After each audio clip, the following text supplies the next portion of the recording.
Dr. LeBlanc, tell me, is there such a thing where you would say, people running around out there and have a reason to go to a dentist and should do something they might not be aware of because, things are more or less going pretty good, but there's some sleeping danger there or some sleeping, whatever you might call it. Is there something like that out there where you advise people and say, go and check it out? Yeah, there's three big ones, really. Two people already know about. Decay. Why do you go see a dentist? Get x-rays to make sure there's no decay. Decay is very prevalent. I read somewhere the other day, I didn't even know this, and I've been at this 23 years. It was a trivia question. What's the biggest disease in the world? And decay was the answer. So the other thing, of course, is the gums. And you mentioned, sorry to interrupt you, you mentioned in another video that you had this girl coming in, lady, and she had a very badly decayed tooth, which apparently 6 months before would have been a small filling, good forever to go, more or less. Kind of like no major 6 months damage. to a year later, we would have done a filling and she'd be good to go. Yeah. Mm-hmm. And it's tragic, especially with the young people. She was in her 20s. When people in their teens, 20s, 30s come in and they have problems like that, it bothers me. It was just lack of prevention, and that's really sad. The other thing, of course, is the gum disease. We pull more teeth out from gum disease than any other reason. Most people know why they're seeing the hygienist every 3 to 6 months. It's so that they can control their gum disease. But the third one, the one that I'd like to mention a little bit, is the silver mercury fillings. Even when I graduated from USC 23 years ago, that's what we were doing. That's what we were being tested on. The problem with the mercury, it really isn't that the mercury is poisoning us or causing Alzheimer's. I'll leave that to someone else to figure out. But what the mercury does to the teeth, and there's about 50%, so the makeup of the silver mercury filling is about 50%. I ask people to think of a thermometer, the old-fashioned thermometer, the bulb kind with a mercury in it. You know that mercury expands and contracts tremendously with temperature changes.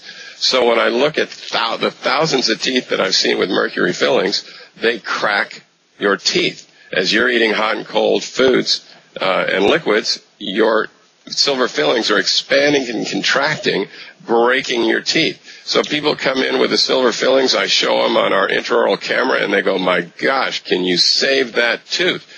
Because it looks so bad. There's cracks everywhere. And then I'll show them a tooth that doesn't have a silver filling, and there's no cracks, none whatsoever.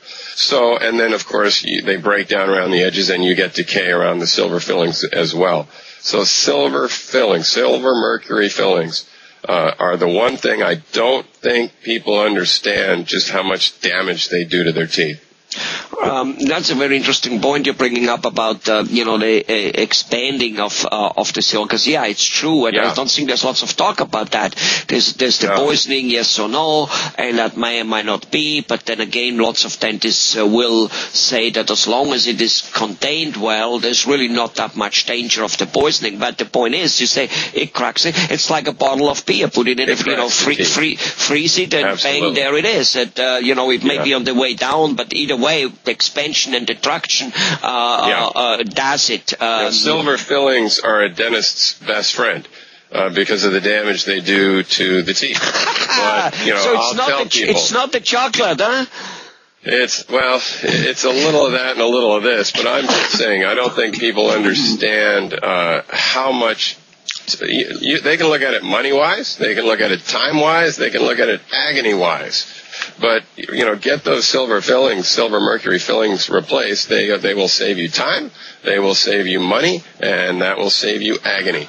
What about the argument of some dentists who say that if the silver filling is in there, basically fine and good with not, whatever you guys consider being kept and well put in, you might do more damage taking it out than you do leaving it in. What about that argument?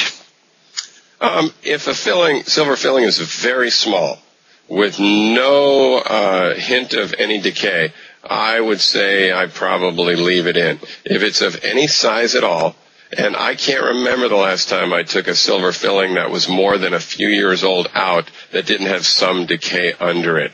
So after 23 years of doing this and seeing tens of thousands of them, and what I find under, and we have a lot of technology here at Portola Dental, so I'm able to show the people what I find under it. I'll take an intraoral picture and I'll show them, and they get this look on their face, and they go, that's in my mouth, and that was in my mouth. So it's real easy for me now to say, just do it. Whereas 15 years ago, 20 years ago, I was more hesitant. I'd go, let's just watch it. Let's just watch it for a while, you hear.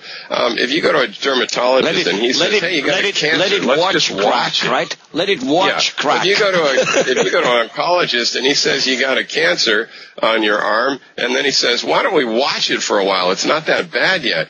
Boy, I don't know. That doesn't sound too smart to me. Right. Right. Well, obviously, I mean, the stuff can go under there because, as you said, it expands. So it expands, it detracts again, and that gives it some space, because the tooth doesn't move back again. You know what I mean? Or it may not crack the tooth. It may only you go skiing in the wind and it may go down, and then it leaves the tooth alone, and then stuff can go in it and all that. All right. Well. Okay. Well, I still think people should go ski in helmets, so I don't think that affects it. But I definitely should. I definitely think they should go skiing. Definitely. Do you ski? I've been snowboarding lately, Helmet. Oh my God, you must be still very young. All right, bye-bye. At heart.